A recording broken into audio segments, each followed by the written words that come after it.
manusia terbagi 4 golongan dalam usaha. Yang pertama, may yarar rizqa minallahi ta'ala wa minal kasbi.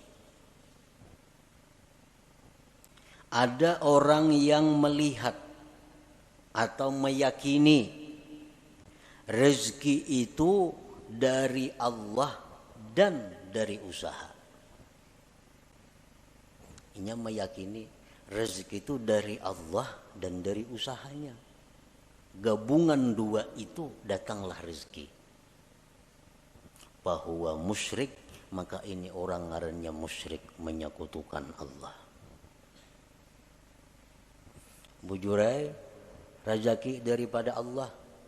Mau kada berusaha, mana datang duit? Nah, itu orang musyrik itu. Kada boleh dietikatkan dalam hati. Tahu rezeki daripada Tuhan. Mau kada buka toko, mana datang duit? Dia orang tua rajin itu. Mudah menasihati anak kada tahu salah seorangnya. Nasihat nang salah. Anak dilajari syirik.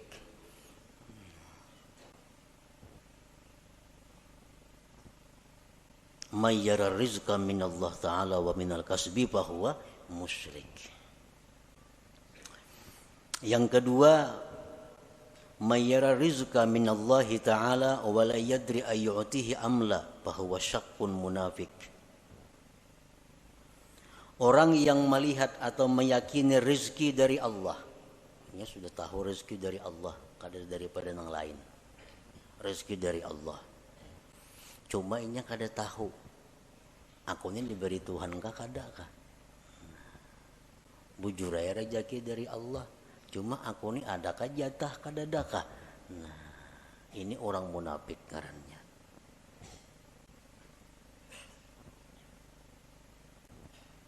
Yang ketiga, may yara rizqa minallah wa la yuaddi haqqah aw ya'sillah li ajlil kasbi fahuwa fasik. Orang yang mengetikatkan bahwa rezeki itu semata-mata daripada Allah, tetapi dia kadang menunaikan hak hartanya, atau dia maksiat kepada Allah karena menjalankan usahanya, bahwa fasik, maka ini orang fasik ngarannya. Bujur ya, hatinya bulat, rezeki dari Allah, bukan dari yang lain-lain, tapi usahanya ramak rampuk, haram ia jua. Nang halal mau jua, usahanya berdusta mau jua, zakat memotong mau jua. Nah, ini orang fasik ngarannya. Yang keempat, may yara rizqa minallah wahdah wa akhraja haqqahu wa la ya'sillah li ajlil kasbi fahuwa mu'minun mukhlis. Orang yang mengetikatkan bahwa rizki dari Allah semata dan dia mengeluarkan haknya dan dia tidak maksiat kepada Allah karena usahanya, maka itulah orang mukmin yang mukhlis, yang murni ngarannya.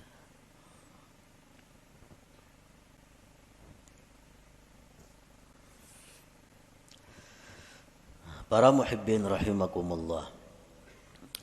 Rasulullah sallallahu alaihi wasallam bersabda, beliau mengkhabarkan tentang iman. Antu'mina billah wa malaikatihi wa kutubihi wa rusulihi wal yaumil akhir wa tu'mina bil qadari khairihi wa syarrihi. Ujar Nabi, iman itu adalah kamu beriman dengan Allah. Allah mempunyai sifat 20 yang wajib, 20 yang mustahil, 1 yang harus. Nang nyaman kayak itu aja. Yang kedua, beriman dengan malaikat. Malaikat itu makhluk Allah nang suci, nang diciptakan Allah. Jumlahnya hanya Allah nang tahu berapa. Kita hanya wajib tahu 10. Wa kutubihi, wajib beriman dengan kitab-kitab Allah. Kitab yang diutus ke dunia banyak, cuma kita wajib tahu 4. Wa rusulihi, dan rasul-rasul Allah. Kita wajib beriman, Rasul Allah banyak, cuma kita nang wajib tahu 25 orang. Wal yaumil akhir, dan beriman dengan hari kiamat. wa tu'mina bil qadar, dan engkau beriman dengan takdir, khairihi wa syarrihi, baik takdir itu takdir kebaikan atau takdir yang jahat. Kita wajib beriman bahwa semuanya itu adalah ditakdirkan oleh Allah Subhanahu wa ta'ala. Nah, oleh para ulama dijelaskan bahwa kita beriman dengan takdir itu mengandung 4 hal. Kita beriman dengan takdir Allah. Beriman dengan takdir, percaya dengan takdir. Itu terdiri dari 4 hal. Yang pertama, yajibu alaika an tu'mina anna wuqu'al asya tabaqan li ilmillahil azali biha.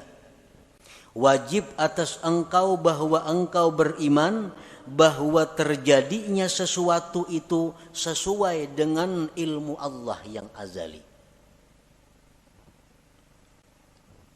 Apakah napa kanang kejadian nih? Baik diri kita, baik orang lain, baik alam semesta, apapun kejadian ini itu sesuai dengan apa yang diketahui Allah, sesuai dengan apa yang diputuskan oleh Allah pada masa azali. Sedikit pun kadada sesuatu yang kada sepengetahuan Allah.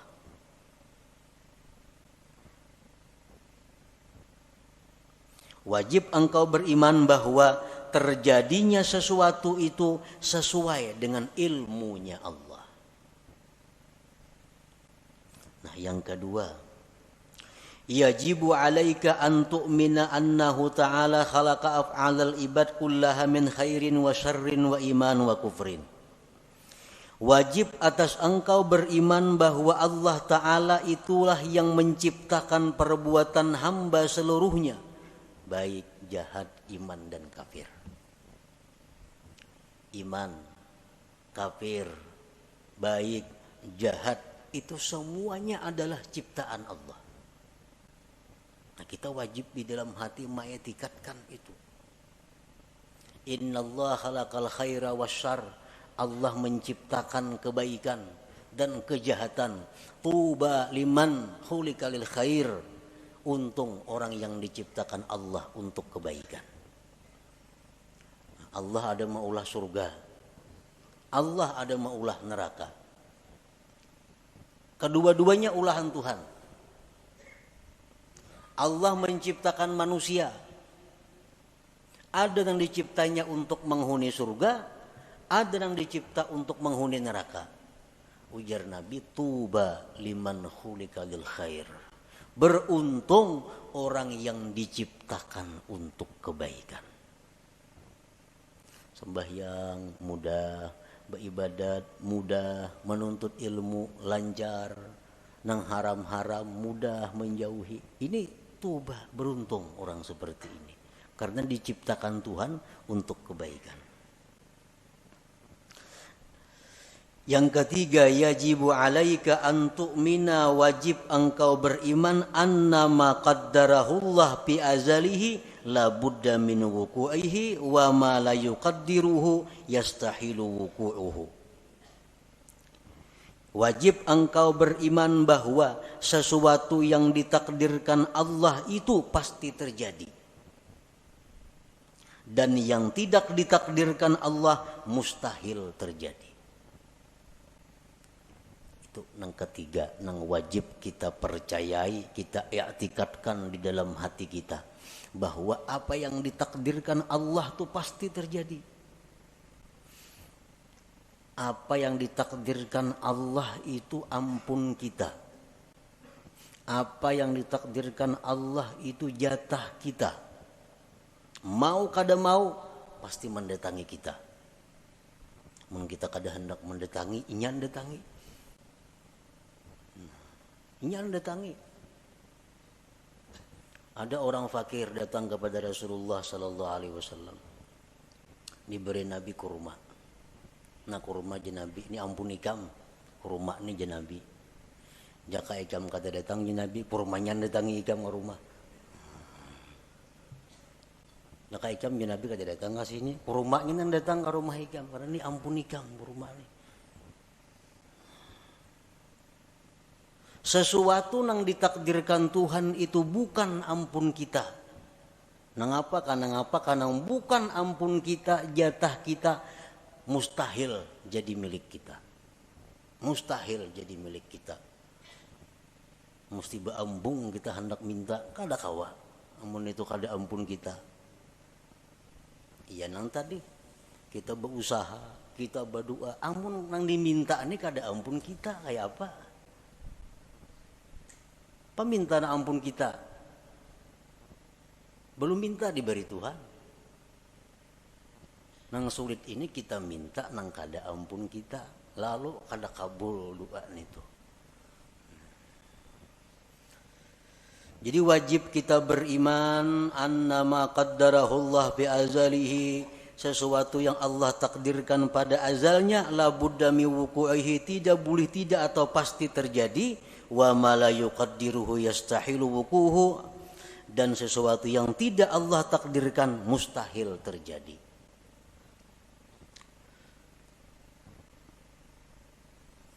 Rasulullah SAW menasihati kita, khususnya sidin menasihati orang-orang yang tamak, orang-orang yang di dalam hatinya menggebu-gebu mengepung dunia.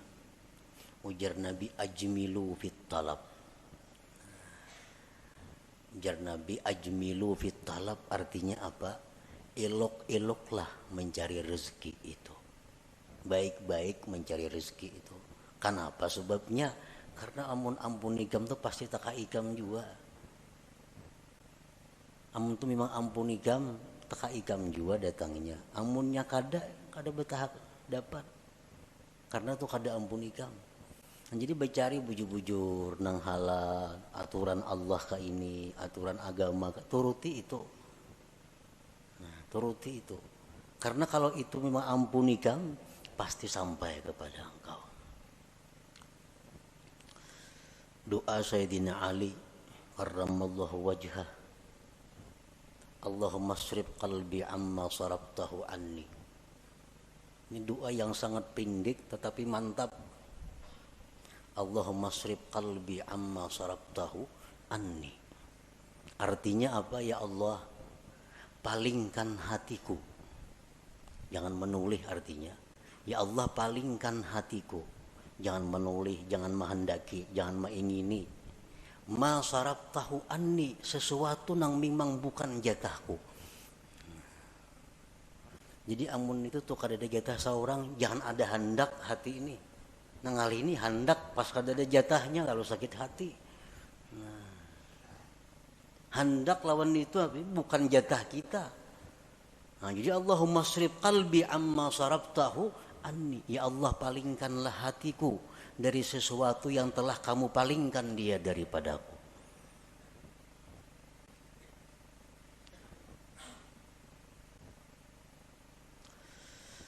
Nah, yang keempat, kewajiban kita terhadap iman tadi, yajibu alaikar ridha bima qaddarahullah wa muqabalatuhu bima huwa matlub. Wajib atas engkau ridha dengan yang ditakdirkan Allah dan membetulinya, menyikapinya dengan sesuatu yang dituntut. Karena kita setiap hari ini selalu dihujani oleh takdir. Kada henti-hentinya. Sedetik pun kada lepas daripada takdir. Dan takdir yang kita terima dari Allah ini kada lepas daripada empat macam. Yang pertama nikmat. Adalah kita nang lepas daripada nikmat hari-hari. Orang dalam penjara itu dia ada nikmatnya.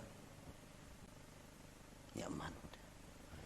Yang kedua, bala. Setiap hari kita pasti menerima bala. Yang ketiga, taat. Taat kepada Allah. Yang keempat, maksiat. Nah, ini takdir Allah yang selalu datang kepada kita. Kita ditakdirkan dapat nikmat, ditakdirkan dapat bala, ditakdirkan kawa melakukan taat, ditakdirkan melakukan maksiat. Nah, kita wajib ridha dan menyikapinya dengan sesuatu yang dituntut. Kita hari ini dapat nikmat dari Allah. Karena takdirnya demikian, kita wajib ridha.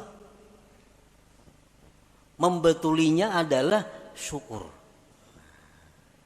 Jadi setiap hari kita kada-kawa kada bersyukur. Setiap hari kada-kawa kada bersyukur. Karena itu yang dituntut Allah kepada kita, membetuli nikmat yang diterima. Takdir nikmat ini selalu ada kepada kita. Nah, jadi syukur. Yang kedua bala. Bala itu selalu ada. Wajib kita ridha dengan bala itu. Dan menyikapinya bisabri alaih, dengan sabar atasnya. Nah, jadi sabar ini wajib juga setiap hari kita lakukan. Yang ketiga taat. Kita melakukan taat, kita ridha. Ditakdirkan Allah melakukan taat. Dan kita wajib zikrul minnah. Kita wajib mengingat jasa Allah, nikmat Allah, pemberian Allah, pertolongan Allah kepada kita. Jadi kita berbuat taat itu yang kita ingat apa? Taufik Allah. Karena taufik Allah kita mampu berbuat taat ini. Nah, kita berbuat taat, ada zikrul minnah, mengingat itu. Ingat bahwa kita ini mampu berbuat taat ini karena ditolong Allah, dibantu Allah, diberi taufik oleh Allah. Yang keempat, maksiat. Nah, kita ditakdirkan hari ini maksiat, kita ridha dengan takdir itu. Ridha dengan takdir maksiat. Nah, menyikapinya dengan kembali dan tobat kepada Allah pauran bersegera. Nah, jadi 4 hal itu termasuk dalam kandungan antu'mina, bahwa kamu beriman bil qadar, dengan takdir khairihi wa syarrihi. Para muhibbin rahimakumullah, kalau kita beriman dengan takdir,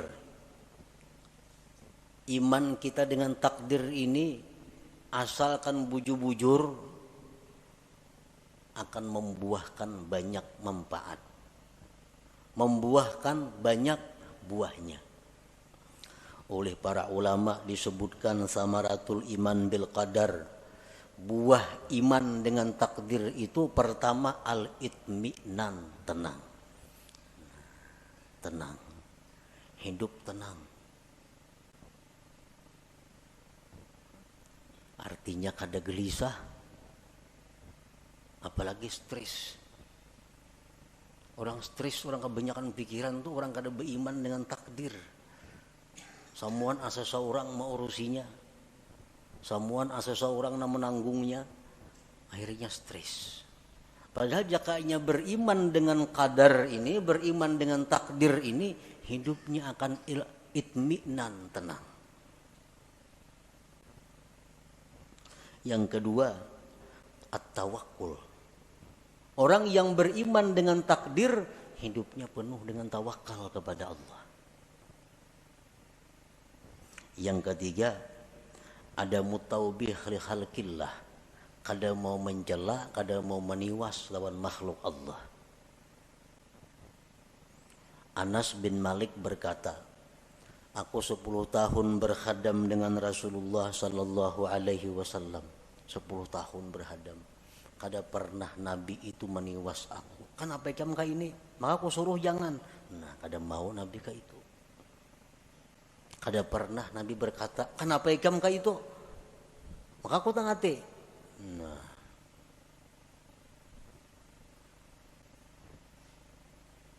kalau kita beriman dengan takdir, kada ada istilah meniwas, menyalahkan makhluk Allah. Dan yang keempat, buah kita iman dengan takdir adalah ighlaqu babis syaitan bi'in walau, mengunci menutup pintu syaitan. Syaitan ini suka mewaswisi hati kita dengan jikalau, andai kata, umpama. Nah, itu pintu syaitan. Ikam pang jalan situ, jaka ikam jalan sana, apa lain tuh kisahnya. Nah, ikam jalan sini sunyi, banyak nang jahat. Makanya ikam kerampukan tuh. Ikam jalan sini, jaka ikam jalan sebuting sana, nah gak ada apa-apa situ. Nah, itu jaka. Ini orang yang kada beriman dengan takdir. Kalau kita percaya dengan takdir, pintu itu tertutup. Nabi pun melarang, Nabi jangan diucapkan lau-lau atau jikalau itu, karena itu membuka ruang bagi syaitan untuk masuk ke dalam hati kita. Rasulullah sallallahu alaihi wasallam bersabda, "Lau anna li ahadihim mithla Uhudin zahaban fa anfaqahu ma qabilallahu minhu hatta yu'mina bil qadar." Jikalau bahwa bagi salah seorang mereka itu seperti gunung Uhud emas. Bisi gunung Uhud tapi emas, disumbangkannya emas itu, Allah kada akan menerima sumbangannya itu sebelum dia beriman dengan takdir. Jadi beriman dengan takdir.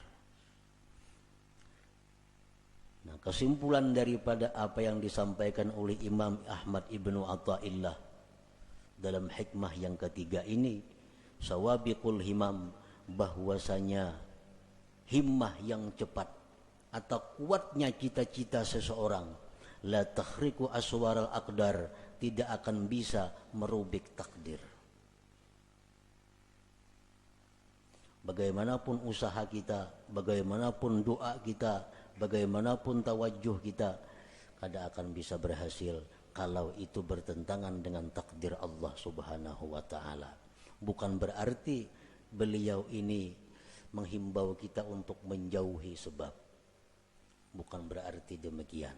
Tetapi yang ingin beliau tekankan adalah bahwa mengembalikan sesuatu itu kepada takdir Allah Subhanahu wa taala. Silahkan kita berusaha, silahkan kita berdoa, silahkan kita tawajuh, tapi ujungnya kita mesti ingat bahwa semua itu adalah takdir daripada Allah Subhanahu wa taala. Nah, itu maksudnya.